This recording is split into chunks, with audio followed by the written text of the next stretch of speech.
We only fell in love because we were both petty. Narrated as a cheeky, emotionally self-aware, romantically reckless human being. You know how some people fall in love slowly? Like sunsets and soft music. Yeah, this was not that. This was war. Romantic war. Fought with passive-aggressive comments, lingering glances, and a shocking amount of overpriced coffee. It started, embarrassingly enough, because I wanted my hoodie back. That stupid black oversized one with the bleach stain on the sleeve. Don't ask. It had been living in my ex's apartment for 3 months. We weren't even really dating, more like emotionally codependent strangers who kissed sometimes. So I show up at his place, hoping to grab my hoodie and maybe a little closure. But who opens the door? Not him. His roommate. Let's call him Arav. Tall, smug, ridiculously good-looking in that I know I'm hot but I pretend I don't way. He looked at me like I was an uninvited party guest. Which, to be fair, I kind of was. He leans on the door frame, arms crossed, and goes, Asterisk, you're the hoodie girl, huh? Like I was already a local legend.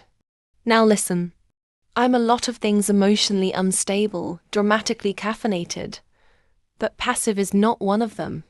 So I look him dead in the eyes and say, guess you're the new doorman. Good for you. Stay humble. It should have ended there. But life has a sense of humor. Arav and I kept running into each other at parties, mutual friend hangouts, once even in a damn grocery store. He was always smirking like he knew a secret about me I didn't. I hated it. I loved it. I hated that I loved it. We started flirting, but like intellectual bullying style. I'd post a thirst trap on Instagram. He'd comment, nice lighting. Were you trying to look that mysterious, or was it just bad editing?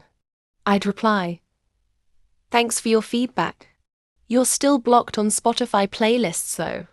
One night, at a mutual friend's party, we got drunk on cheap wine and spite. I told him he had commitment issues. He told me I had control issues. We made out for 15 minutes behind the couch. After that, things got complicated. We weren't dating. We weren't friends. We were emotionally fencing with romantic tension and a complete lack of boundaries. He'd send me songs with lyrics like, you ruin everything you touch, and say, thought of you. I'd send him memes about emotionally unavailable men and say, this your autobiography? We kept pretending we didn't care. And somehow, we started caring a lot. Then came the night. The night we hooked up. Bold of us, honestly. Considering we were both emotionally allergic to feelings. It wasn't sweet. It wasn't soft. It was desperate. Intense. Stupid.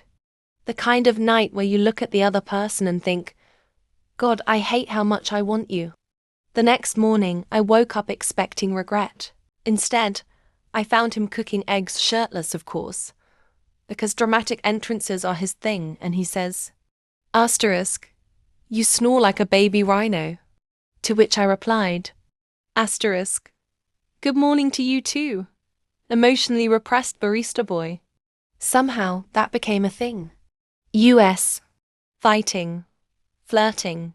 Falling. Not gently.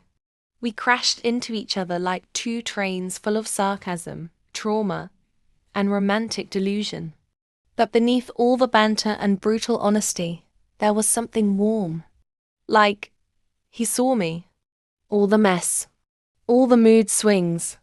All the late-night overthinking and Spotify playlists that screamed, I pretend I'm fine, but I cry in the shower. And I saw him too. Behind all the sarcasm, Arav was just a guy who'd been hurt one too many times. Someone who used jokes as armor. Just like me. We never admitted we loved each other. Not out loud. But he started keeping a toothbrush for me. I stopped blocking him on Sundays. We shared playlists that didn't have passive-aggressive titles. One night, we sat on his tiny balcony, sharing a warm beer and cold fries, and he said, Asterisk, if we ever break up, it's gonna be catastrophic. I looked at him and smiled. Asterisk, yeah, I destroy you. And he laughed. The real kind. The kind that feels like home. So, yeah, we only fell in love because we were both petty. But we stayed in love because under all that chaos, we finally found someone who could handle the storm. And maybe even dance in the middle of it. Asterisk, asterisk.